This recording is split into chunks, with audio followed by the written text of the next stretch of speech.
we are continuing with an amazing conversation here on DDwithMaqC. This time, the guest we have in studio has already captured the essence of why these stories are important. He has mentioned how his life laid a proper foundation just based on where he was, journey through school, then after that working with student council against students campaign against drugs, yeah. SCAD, which was pretty popular some time back, and also ended up sleeping at in phone booths, and that got me pretty surprised. However, all of this story is heading somewhere. He got a conversation once with someone that he saw in a car, and you were explaining how then you realized that you couldn't sleep because this graphic design idea was being born. Yeah. Yeah. Yeah, and I guess it's I've always been artistic. And you love to draw. Yeah. And even before I went to Hurlingham, before we moved from Kamulu, I used to do sign writing.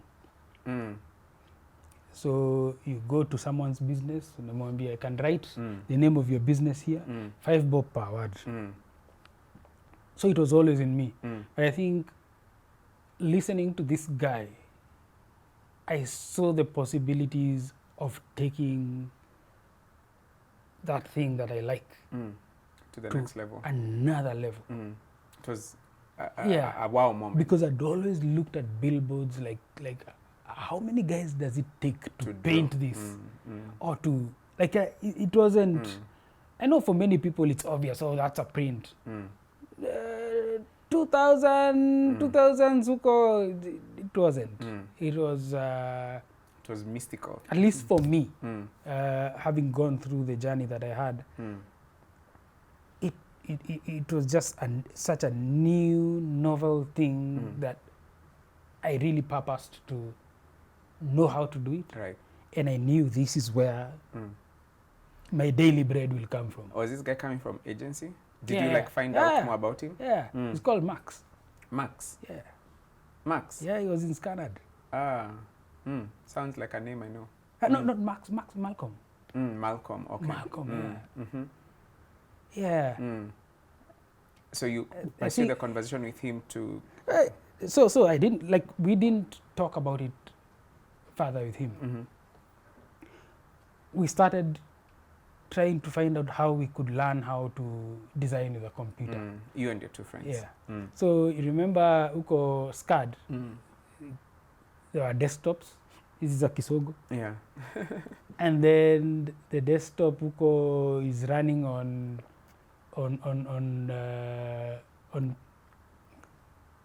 just those old versions of Windows. Windows DOS. MS-DOS. And we first tried to design with Uko Publisher, as we tried to take our publisher skills to another level. And we realized, no, this is still not it. Because there, with Publisher at that time, ukisha chora hiyo aka brochure, and you hit save, you can go to lunch, na urudi, still saving. And we started to look for alternatives. I can't remember well, but at some point, I remember. So SCAD then got a free membership at the British Council Library. Right, okay. So we took advantage of that and we started going there. And at first we would go there to read books, and they had design books, graphic design books. And that was the first time we were so hungry for knowledge. And then we realized that there was also computers. And we started playing around with computers. And we realized there was this thing called Photoshop. So that's how we started learning graphic design. And we learned for a while, but still we didn't know how to bridge from design to from print. design to even getting a job. Oh yeah. So we decided to look for work one day when we thought we had learned As much as you could. yeah, just a good amount of graphic design. And so we started walking up and down Uko Dennis Pritt Road, Jabavu Lane, going all the way up to Chaka, because of these pop-up print houses. And we'd go in and we'd say, hey, we are the best graphic designers you have ever seen. Give us a job. And then they would try us out and they would be like, you don't know anything. So you missed the job. And we did that for a while. And I can't remember which came first. But this one time we walked into a print house, which was owned by a person who's now one of my, who's been one of my coaches for a very long time. He's called DDwithMaqC. He owned a book publishing company. I think it was called, was it Word Alive or something? Like it used to do Christian publications. And we walked in there and we were trying to, to make our pitch. And then in the process, we saw a flyer where they were talking about an upcoming seminar on publishing. And we asked the receptionist, how can we attend this? And I remember she told us, oh, this one's 60,000 per person, something of the sort, which was money we had never even seen. And we committed. We said, now we are going to pay this money, but we are going to pay in installments. So we are going to leave you what we have now and come back with the rest. She said, okay. So that's called a deposit. Make a deposit then. We went into our pockets and I don't think we even got to 100 bob. Put it there and she looked at it. She didn't know what to do. And then she said, you guys go, come back with money, but remember, spaces are filling up. So we immediately knew that she was just trying to tell us politely, if this is how you're starting, you'll never get to the finish line. And just as we are there trying to think of where we can get the money, because we realized that going to a publishing seminar could actually open doors in some way. We didn't know how. And as we are debating, in comes this guy in a suit. But now he's a different kind of guy in a suit, because guys in suits are always angry and frustrated. But this guy walks into the office singing, dancing, and he's just happy. And then he gets to where we are and he says, hi guys, and he's very bubbly. And then he moves on into an office, and that's when we realize this is a CEO. And then we ask the receptionist, can we meet this guy? And she's like, but you don't have an appointment. And I said, let's just, we'll just say hi and we'll be gone. She said, okay. So we went in, sat with David, and we told him, yeah, we want to attend this seminar and we're going to come. We are looking for money. We're going to come pay off. And so what do you do? And we grilled him a bit and we realized, oh, so there's graphic design in this publishing process. There's printing. And we started asking ourselves, what can we do to eventually work in this place? And I think, because David is a very gracious person. I don't think I have ever seen him look at a person and judge them based on how they look. Because he spoke to us just like he would speak to any other business partner or any other important person. He was attentive. So guys, you're saying you'll come and clear, so this is the date that we're holding the seminar. Yes, and tell me about tell me about what you do. And we had printed this to fake cards. So again, at SCAD, using that crappy computer, we used to watch movies. And me, I used to like how like the ending of the movies and seeing who's done the movie, the credits, and also how it starts.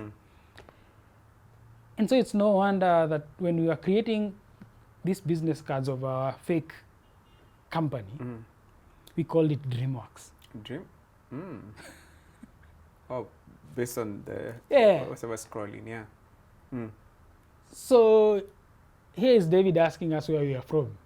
He immediately jump in and say, we are from DreamWorks. It's a graphic design company, and looking back, I think he was just smiling because he knew this was just a lot of It's young guys with vision. Yeah, like psych. So that was that. But then, as the date of the seminar drew near, we realized that the resources are not no resources.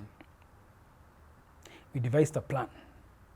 We said, we're not going to get the 60K, but we're going to show this guy that we've been working on it. So across the road, there used to be this bar called Halfway House. Halfway House was where, remember there was a time Lost Boys came to Kenya, performed with Kalamashaka. Yeah. That was where they performed. Yeah.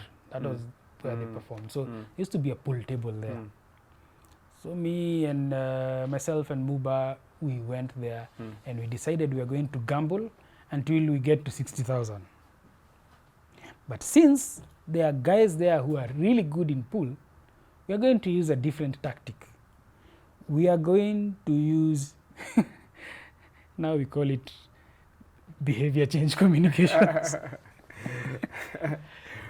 So I would be holding the cue stick and Muba would be trash talking my opponent, telling them that Mike is going to finish you in 2 moves, and he would do such a good job that the guy who's really good in pool would just start messing and immediately just so that worked in our advantage. But of course, like at the end of like a game day. Yeah, a game day. You had how much? We had like 180, Bob. I can't remember, but it was just like nothing. The effort from every single angle. We did it day 2, day 3, and like we were even forgoing lunch and just reducing on our spending.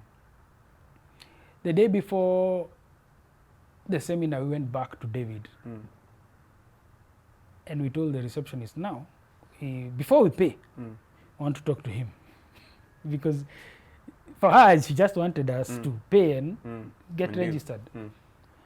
So she allowed us to see David, and we just told David that like we've things haven't been good in the business, but we have something. Produced just small money, bunch of notes and coins, and David being as gracious. I think he had, like, David has a depth of understanding where other people might see something at face value, but for him, he's like, he sees so far. And he just said, hey, just keep that. No. He's like, he's very, very intelligent guy. Said, just put it there. Said, now, it starts tomorrow at 8. It's at Pan-Afric. See you there. The 3 of you? No, it was only 2 at that time. Because the third guy at that time, like, him was more interested in being on the billboard. So he was looking for gigs that one day I'll be on the billboard in a Coca-Cola campaign. Everyone is just trying to find their way. And immediately after that, we got so happy. That night we didn't sleep. First of all, we went out looking for, because we knew the guys who were coming to the seminar. It's a seminar at Pan-Afric, and guys are going to be there in suits. So we have to look the part. We started looking around. We went to some of our friends who Kalingam. We borrowed koti. I remember Muba who got a Winnie the Pooh tie. I like it's but it looked for at that time it just looked it was so right. amazing. Winnie the Pooh, jeez. Winnie the Pooh, like on a tie. Yeah. So we then the next morning we walked to Pan-Afric and we got in, and immediately we got in. Oh, before that, by the way, before I remember, it's not that we had been given a free pass. We were told, you put the money here, then the rest, before the seminar, we'll see. I think looking back, I think he was just trying to get us to understand like the cost of an opportunity. Like it's not just free. So we went to Pan-Afric, we got into the seminar, and we realized that, because you see how seminars, in seminars the tables are arranged in like a U. And then on top of the table, everyone has their name. I'm telling you, I couldn't believe, like that's my name on like a small placard. Wow, important. And like it just blew my mind, because like it was someone had taken the time and recognized that I'm a person. I'm important. I'm not sharing the seat with anyone like the phone booth. I'm in the Premier League. Next to us, there was Sijui Dorothy Nyong'o, Lupita's mom, Hapo. Like this name, Lupita wasn't but the dad, and you are like, hey, huku, and we braved the 2 days. When it's time for lunch, you have to watch to see what people are doing at the buffet, because on day one we had put chocolate on the nyama and the ice cream, and then people looked at us funny. The dessert was the starter. Yeah, we had just loaded, and we realized hapa tunachoma. And then at the same time, remember the receptionist? We are still playing cat and mouse with her, because when she looks at us, we think she wants the rest of the payment. So akitokea hapa, we are there. At some point, we even ran and we were huko in the urinal. We are not coming out. Baka we hear people have sat down, so that's when we'll go back. But that was like we at the end of those 2 days training, we had a certificate. And I remember looking at the certificate, and it was because the guy who was like, so David had organized for facilitators from other countries, and this thing was being run by some institute from Colorado. And now you have a certificate saying, certificate in strategic thinking and publishing. Even up to date, I've never known how those two come together. But it was from Colorado. And we also have a group photo where we are sitting there, so Winnie the Pooh tie, me with some tight, the opposite, arms huku. And we are there with important people. And I think that on our way back home, like walking up the hill to Halinga, we didn't care. Like sisi ni hawa watu. And I think it gave us that motivation to just go out there and get it. I remember immediately after that, hata tukungoja, we didn't, there was no time for cooling down. We got back to our routine, walking around, looking for work. And so we ended up at Blue Zebra Blue Zebra Studios. That Ted is Josiah. Ted Josiah's. Yeah. And how we ended up there is because, again, Waire used to alight at Hurlingham, that main stage, and walk all the way up Dennis Pritt to the studio. And since I'd been in school with him, he was the same year as my bro. Like we knew each other. And so we used to chat. And then at one time he says, so we asked him, hey, like, can we come with you to the studio? Cool guy said, come, let's go. And we are there at the studio, just seated outside. We see Nazizi. We like all the celebs, and we are like, okay, how can we be more permanent here? Because now we have seen hapa kuna opportunity. How can we be of value? And I remember that Josiah just came out, I think he just came out of the studio. He used to just walk around barefoot. Like celeb, big time. Came out and I think was talking to someone. And we just went in for the kill. Hey, we are graphic designers. We are really good. All these guys, they need album covers, posters for events. Like we are really good. Looked at us and said, come back on a certain day.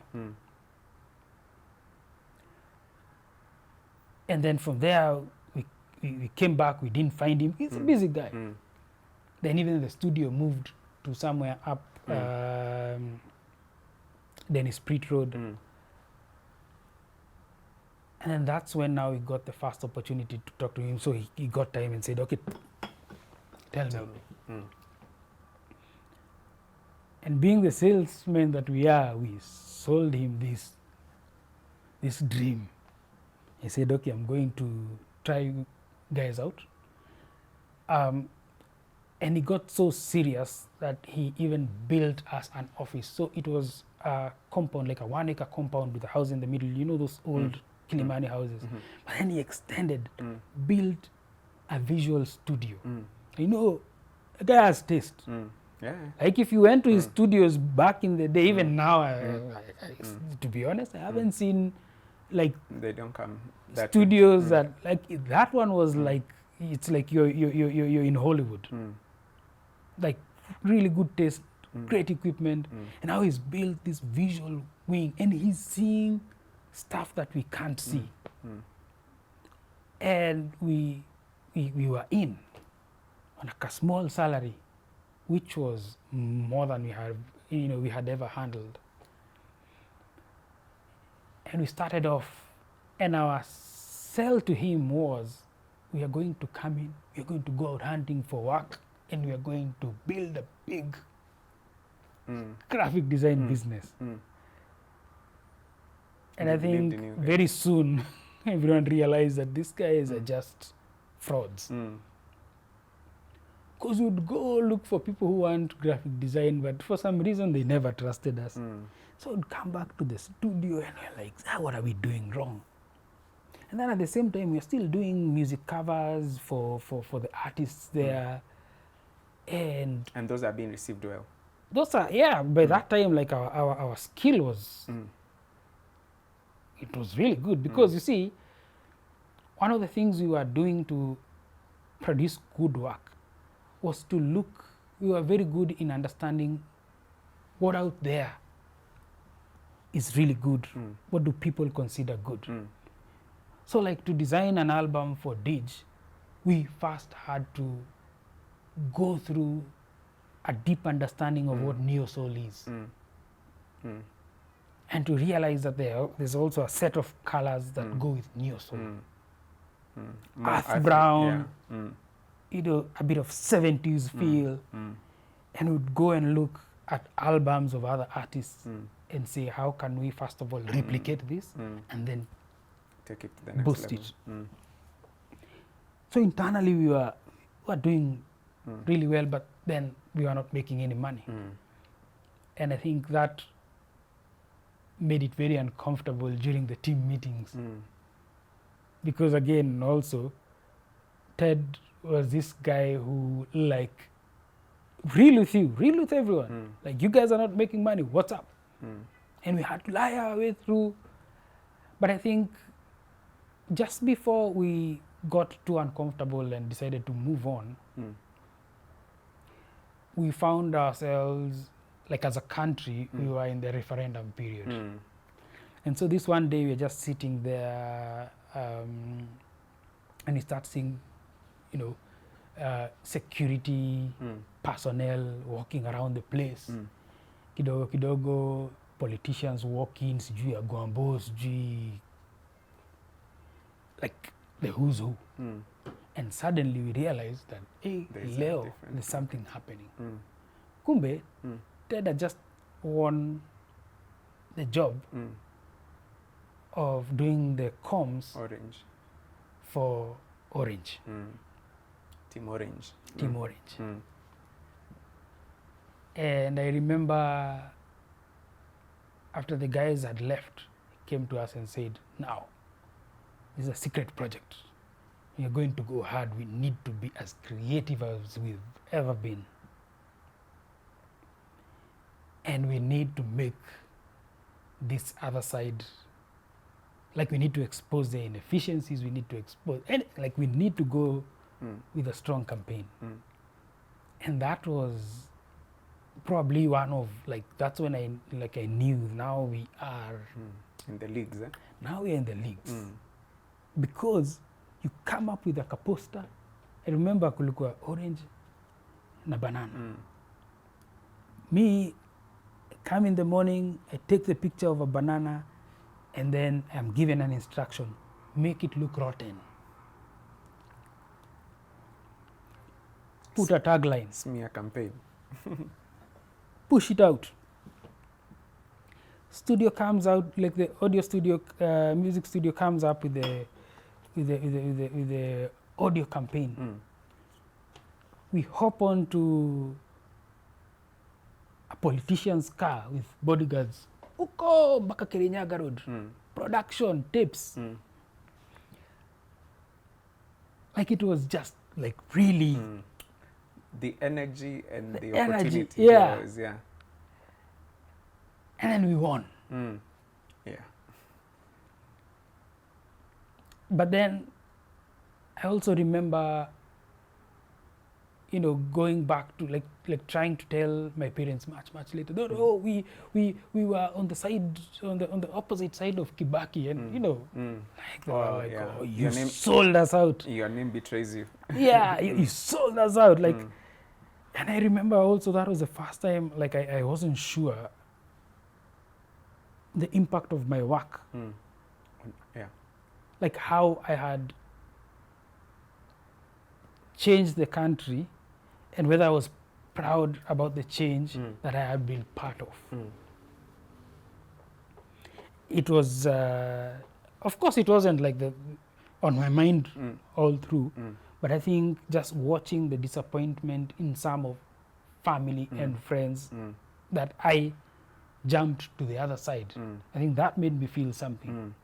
That's interesting. It made me feel, so they're not proud that I got a job and I got to do a campaign. Now they're saying it's because of me that the country is going. Yeah. So eventually, by the time that we were, like, I was, we had clocked about two years at Blue Zebra. I now found an opportunity. So this is how it started, because I think sometimes opportunities start coming really early, and if you respond to them, the payday comes much later.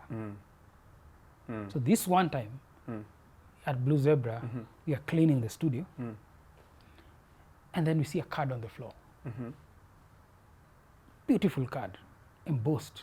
You know, the ones you touched and you touch, and the material. The material, yeah, very, very fine. Yeah, fine and expensive. Look at it. It has the name Chris Kirubi. I tell Muba, this guy, because household name, everyone knows CK. And we decided to pay him a visit. to call him. Oh, wow. Okay. Closed the door, took the phone, dialed. He picked up. Hello. Yes. Said, my name is Michael, and I'm here with my friend. Boom. I like, speak up. I can't hear you. Like he's in his usual fashion. Like now, we wanted to see if we can come talk to you. Why? Do I owe you money? No. Are you selling me anything? And we started, and he said, look, if you don't have anything, you're telling me I'm a busy man. Don't call me if you don't have anything, you're telling me any. He hung up. He hung up. And then we sat there and said, let's call him again. He called. And now you had something to say. Hey, picks up the phone. I told you, like, we can make you money. I said, okay, I'm listening. So I remember we told him, we can make you a magazine that can make money. He said, okay, go on. And he said, we are going to bring you a sample, and then we can talk from there.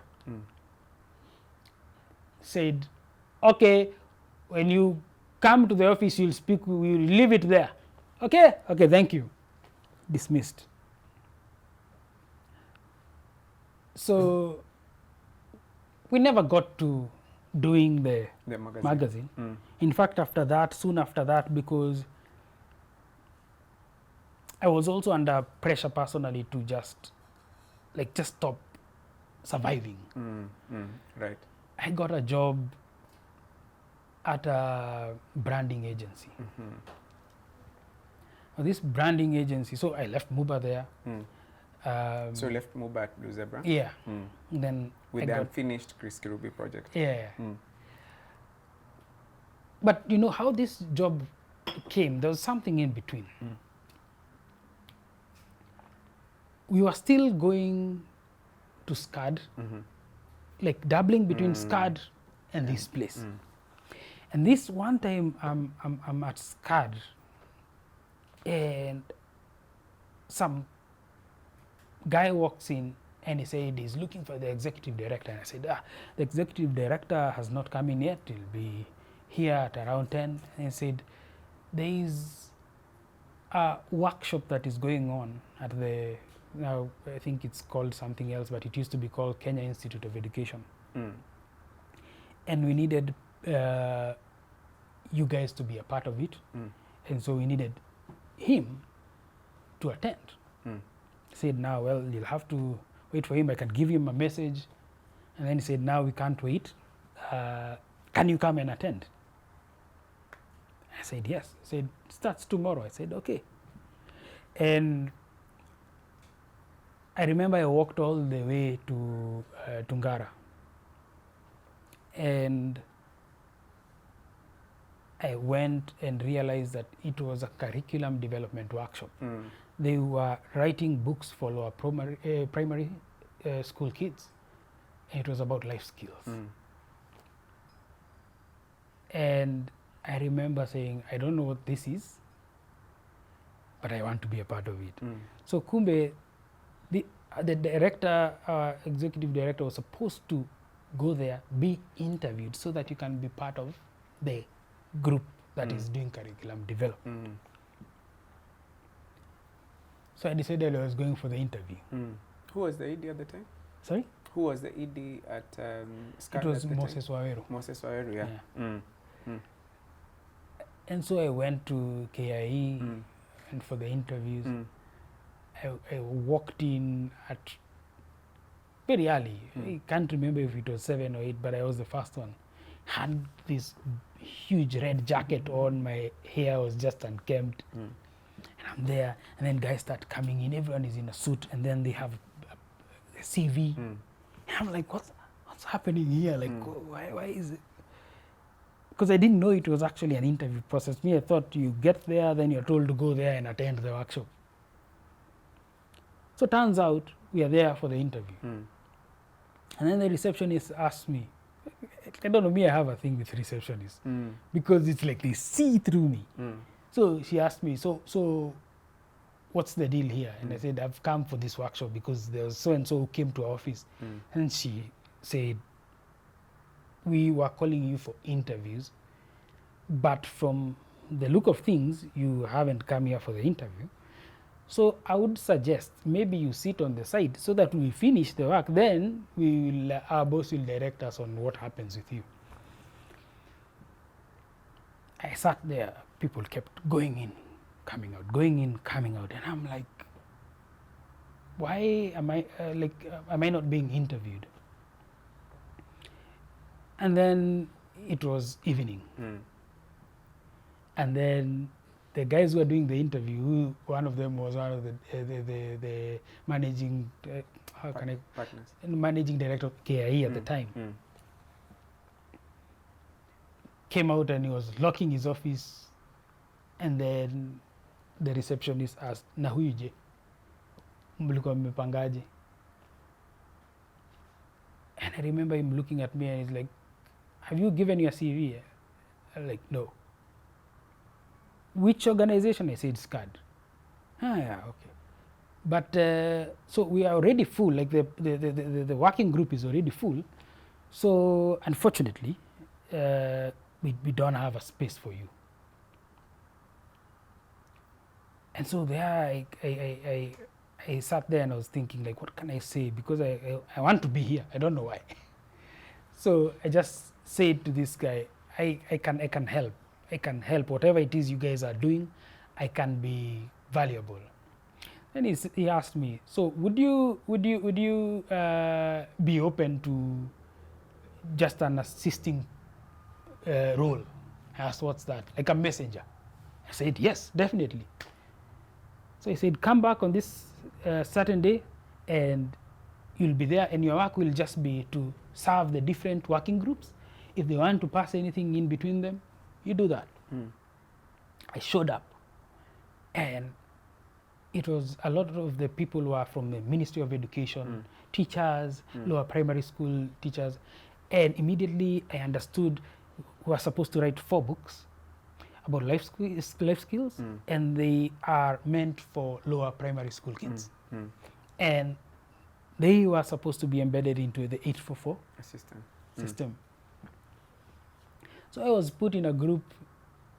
So I would pass messages around, papers around, but then I was put in a group that had guys working on standard 1 and standard 2 curriculum. And the group, like, I think there was only one person who was below 50. All of them were just old.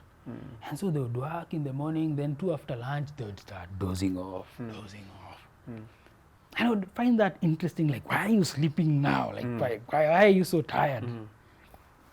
And then, so we were working towards having a draft manuscript at the end of 2 weeks. And each group would present, and then the whole plenary would give feedback, and then the corrections, editing would be done, and then that is what would be submitted to go for print. Now it's Wednesday. Our group has not come up with anything closer to they are just busy a arguing. draft. Me, when I went back to Hurlingham, I decided, since I know what they are trying to do, and I'm closer to a child than they are, I'm closer to standard 2 than they are. So I wrote the manuscripts.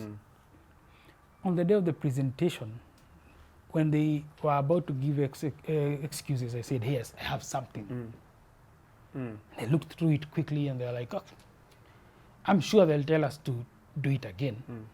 And this will mean more per diem for them. But we can present this. And so they said, oh, even the young man here is going to present. And I presented. And people clapped for the group. And I was like, yeah, at least I've contributed.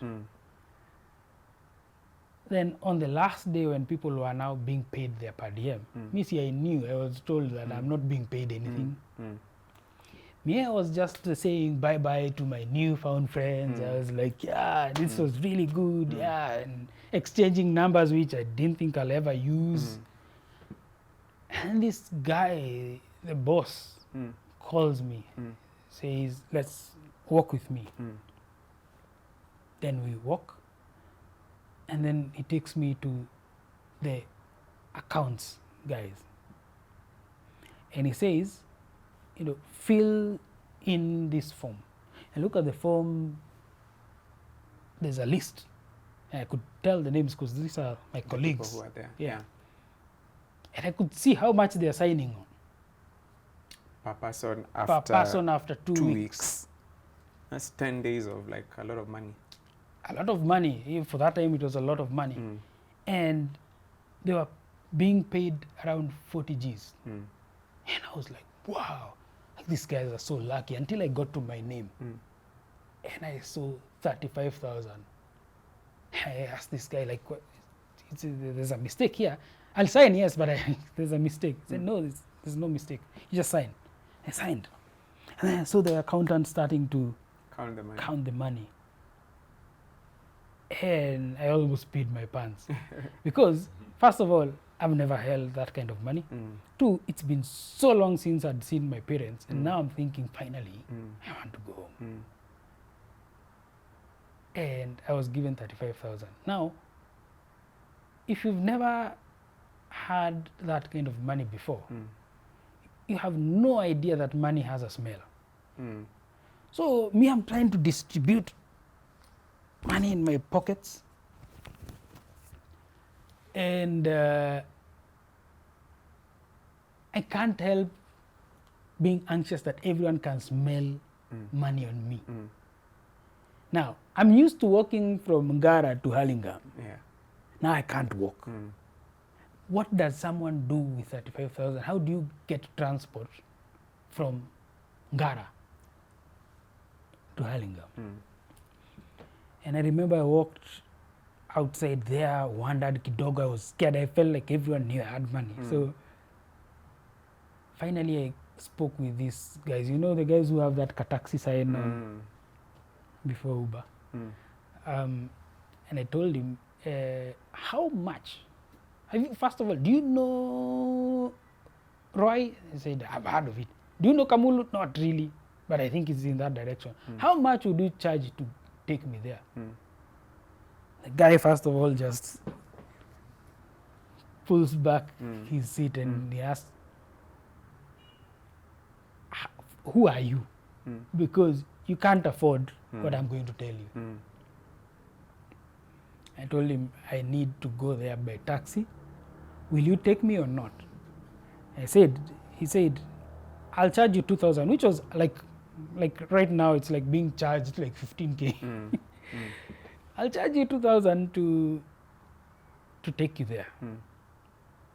But if you are going to go off the tarmac, you're on your own. I said, done. I hid somewhere, chomoa 1K, and I put it there. And this guy looked at me and asked me, is it your money or have you stolen it? I was like, no, I work at this place. So it took me home, left me, in fact, because I feared that we were being followed. It was stupid things. When we were like 5 kilometers away, I told him, stop here. And then I disappeared into the savannah. I left this guy just wondering, what just happened? What did I do? Have I aided a criminal? But anyway, I ran all the way home. Like I didn't use the CG footpaths. Ilikuwa, you know, home is there. You have to get there. Shortest way possible. You see, when the shortest Straight distance between 2 points is a straight line. I got home. And I found my mom and I was happy, and I kept on, like I started asking her, like first I told her I've just been paid, and I asked her, guess how much?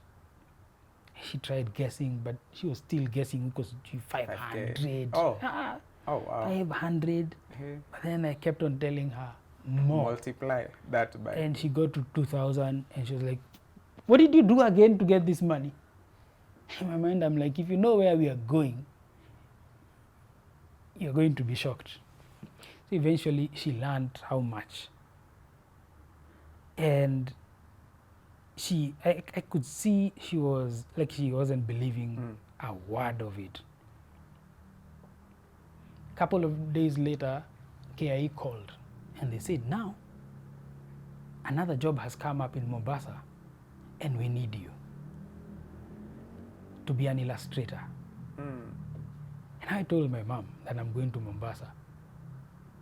Kwetu, I don't think anyone had been to Coastal before. So she's like, now he's going to be taken to sell drugs where. And I don't trust this money story. She took me to KIE on the day we were leaving, just to be sure that I was walking through that gate and I was getting on a KIE car. Yeah.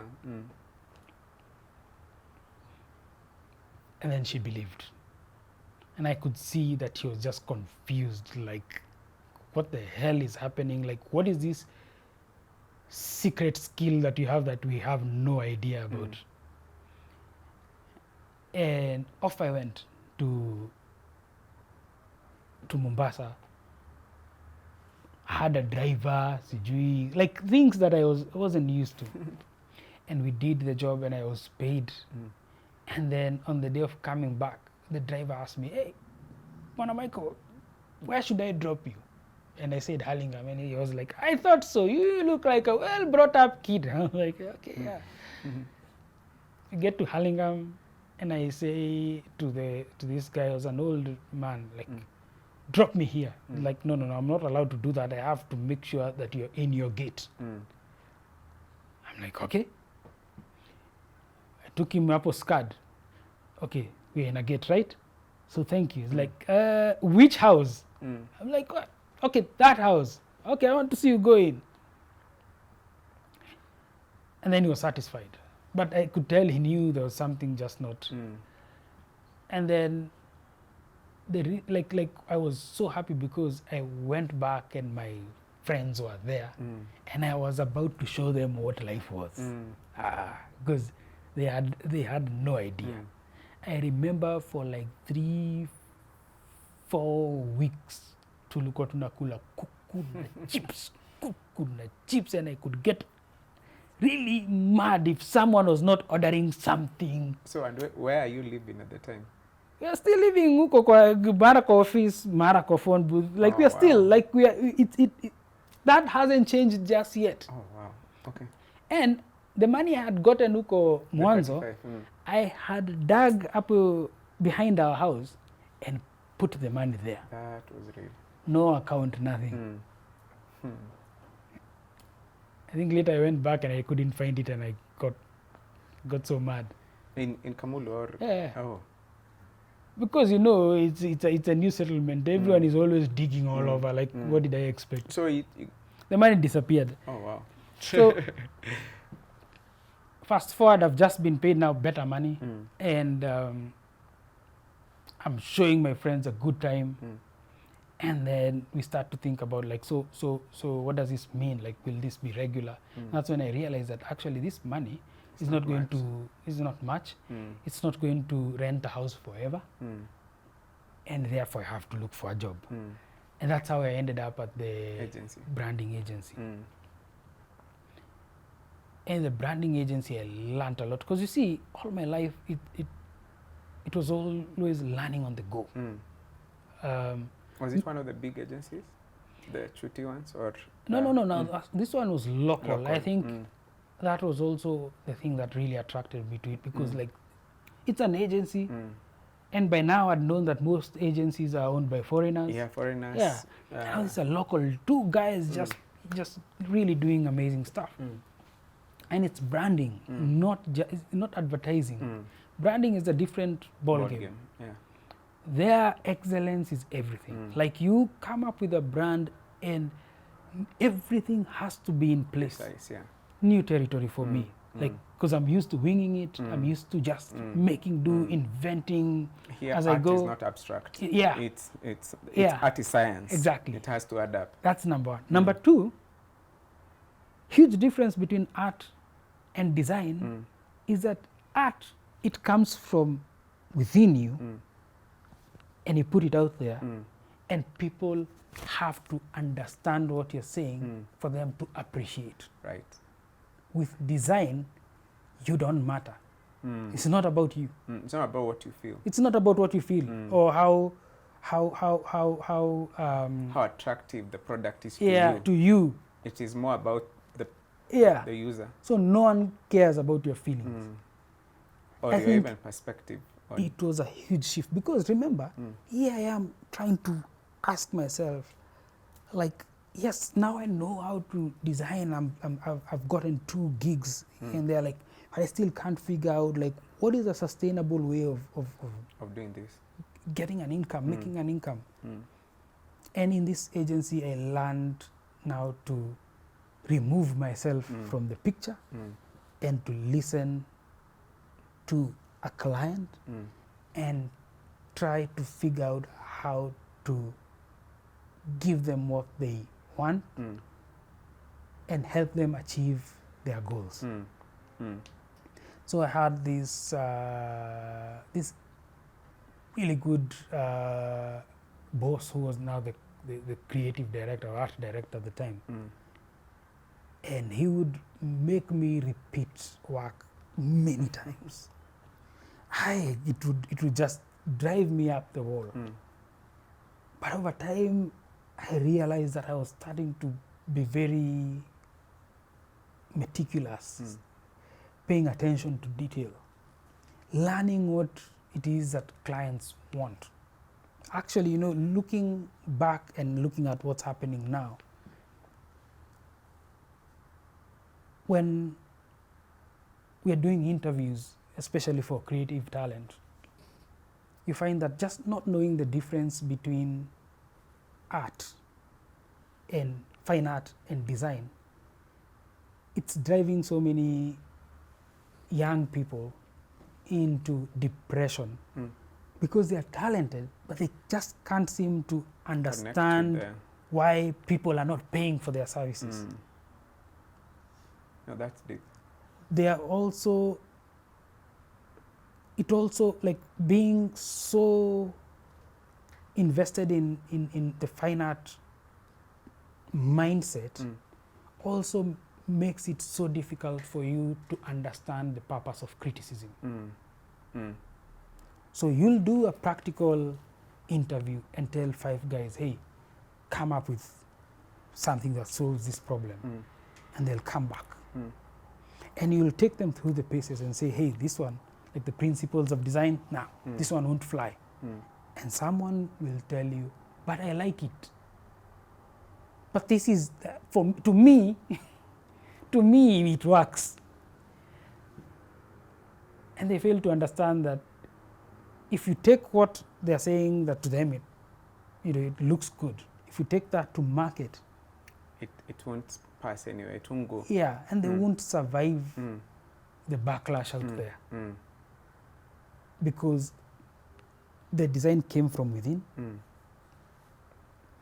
and they projected it out, and they are looking for validation so bad that they desperately want people to tap them on the back and say, hey, this is great, wow. You know, like the way you can go into an exhibition and someone has a frame of, like a white frame with just a splatter. And it is mind-boggling to... No, people are pretending. I'm telling like, you, people pretend. I see the art. I see the art. It has that aggression. Probably it has just a single dot. Isolation. Complete nonsense. But then the artist is just there, just wants people just keep saying, I love it. And you feed off that. But then you fail to realize that will not put food on your table. I'm not saying art is great. art means something. Actually, art is important. But when you're thinking about the thing that you can do for Sustainably. other people and make a living, It has to be from their lens. you have to be solving a real problem that people outside yourself care about. Oh, that's a whole masterclass by itself. So in this agency, I think that was a huge lesson for me, because I learned now to sit in a meeting and just watch for clues, watch for signs, watch facial reactions, look at the data. What are you trying to achieve? So I didn't work in this place for long until my colleague, who was more experienced, one day just said, hey, there's this media house that is trying to poach me, but I feel like it's too small for me. I want the scanners. Do you want the opportunity? I said, let me see it. And I saw Capital FM. I was like, this looks very familiar. I said, I'll go check it out. And I remember when I went to Capital FM, as I was seated in the reception. Reception again. Reception again. Reception and receptionist. And again, the receptionist is asking me, who are you here to see? I'm like, do you have like a marketing manager, someone like that? They're like, so you don't know exactly who you're going to see, you want to see? No. So as I'm seated there, in comes CK with his double-breasted suits. You know, he works with his own climate. Hey, hello, you, where are you? And larger than life. And I'm asking myself, like, should I see this marketing manager first, or should I just make a move on this guy? Because now opportunities have, like, stars have aligned in such a way. Now I'm confused. What do I want first? And he went off to his office. Yeah, and then office. Immediately I knew now here, hapa stoki, sitoki. And so I met the marketing manager at the time. She was called Angelique. Angelique, not someone. What's her name? The other one, Samoina or someone. Not Samoina. Samoina was in programs. Oh yeah, she was in programs. Angelique was marketing. Wonderful, amazing person. Again, how lucky can I be to get someone to meet someone who sees that sijatosha mboga. I'm not there yet.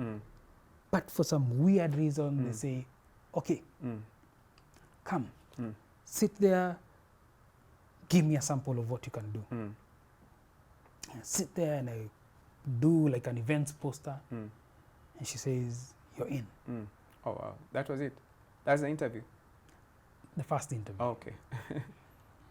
Because I started, and she said, now, it will take a bit of time before we even get you on board, but then you can be starting.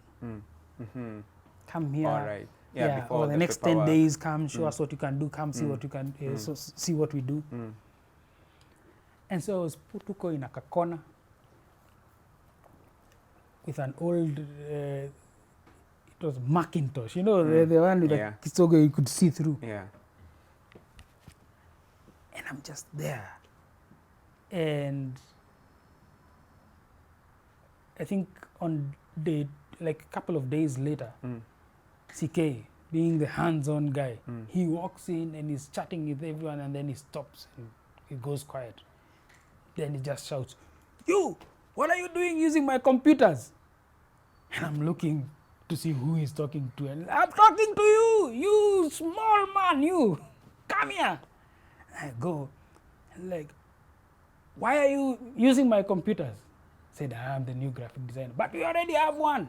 Then I'm the second one. Why do we need two? And when I look at you, you don't even look like you can design anything. Oh. And it picks me by the shirt like this. I said, no. You came here, started working in my company without talking to me. You're out. Pinches me, like it pinches my shirt. takes me to the elevators, presses down and said, bye-bye. CK. Wow. I'm like, what just happened? The next day I come in. I tell Angelique, you know, now I was just sitting there, me, I didn't even do anything. She's like, I don't know, that's just chairman. Go back, I'll talk to him. CK comes around again next day. Am I dreaming? I told you to get the hell out of my company. Come, takes me back. And I'm like, what? Oh, I go to Angelique, like, what? Why? Like, did you talk to me? I don't. But he's always like that. Oh. And then happened again. And then this other time, he just came and pulled a chair and sat there. To see what you're doing. And he asked me, so tell me, what are you going to do that's different? I told him, remember, I told you about the magazine. And I've seen here you're designing a magazine. That's what I'm going to make better. And he asked me, show me work you have done. I showed him.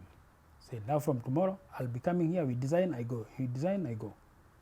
So you come there, we sit, I design. And you know... That's pressure on you, though. A lot of pressure, because he's not letting me design. He's bringing... You put here, you put here, put... And you know, I learned something very interesting, you know, almost by chance. Whenever he used to tell me to put certain colors together, you know, in my mind, I've been drawing inspiration from Vibe magazine, XXL, the hip hop magazines, the lifestyle magazines, and I knew what good design is. Like I knew, like if we are, because we were doing a lifestyle magazine, so I knew the capital crowd, they're going to compare it with a Kina Vibe, Kina Sauce. So I was like, I knew my plan. But then comes CK. So we were doing a lifestyle magazine and a business magazine. Remember Business in Africa? And he comes in and tells me, okay, put pink next to green. I'm like, those colors don't go together. It's like, am I paying you your salary? Yes. So put pink and green. Don't ask me questions. Put. And I kept on reminding myself, I'm not the client. He's the client. And of course, the first designs were really bad because of that interference. Put this picture, okay, turn it a bit upside down. Make him look forward. I'm like, Photoshop can't do that. It can't turn up. And I used to get frustrated. But, and what was more frustrating was every day, without fail. When he commits to like I'm telling you, something, he would commit to it fully. Yeah. Now, what saved me was, well, Ishish. Print media was on its deathbed, and he shows up one day and says that we can't do the magazines anymore, and so I don't have any need for you guys. A whole team, guys who are reporters in the business magazine and whatnot, and actually some guys left. I went to him and I said, like, I'm not leaving. Like, but what will you do here? Like, can you give me some time to come up with an idea? And he said, 24 hours. Tomorrow I'll come. You don't have a good idea? Out, because I don't want freeloaders. When he came back the next day, I asked him, have you heard about the internet? And he was like, yeah, I know the internet. I was like, we can create stuff on the internet, a website. And I sold him this thing because by that time I was really big on going through the internet, seeing other people's websites. And whenever I went into our website, it wasn't matching up yet. It was just oh, it was under construction or just not as attractive? Like I think someone back in the day had put an address, but then he didn't have it. So he went and thought about it and came back and said, because now that's where I think I first of all understood his brilliance. He went, and I thought when he came back he would fire me, but he came back and said, we are going to make so much money you have no idea. From tomorrow we start designing a website. Do you know how to design a website? I said, yeah, we learn. I said, yes, great. So you'd come and sit with me and would Google how to design a website, how to make a website. And that's how that platform started, because eventually it became like the biggest platform, thanks to the people he recruited along the way. Remember, me and him, it's just Google.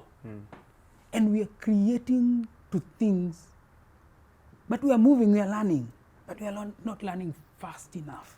Because he's an entrepreneur. At that point, I still couldn't see what he was seeing, because commercialization of websites was not a thing. Not yet. At least not in Kenya. And then we came up with we came up with a couple of websites, one for news, one for lifestyle and whatnot. And for me, it was huge. I was like, this is such a new thing. I'm in the middle of this revolution. But then there was always that one thing that I think haunted me every time I found an opportunity. And that is, how will this make money? Enough to pay you and pay other people. So we one day I came to the office and he had recruited someone else as well to help with that.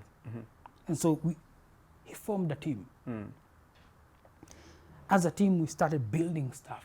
Now we had websites that were being done professionally. But remember, still we are not commercial yet. And he's not telling us how we are going to make money.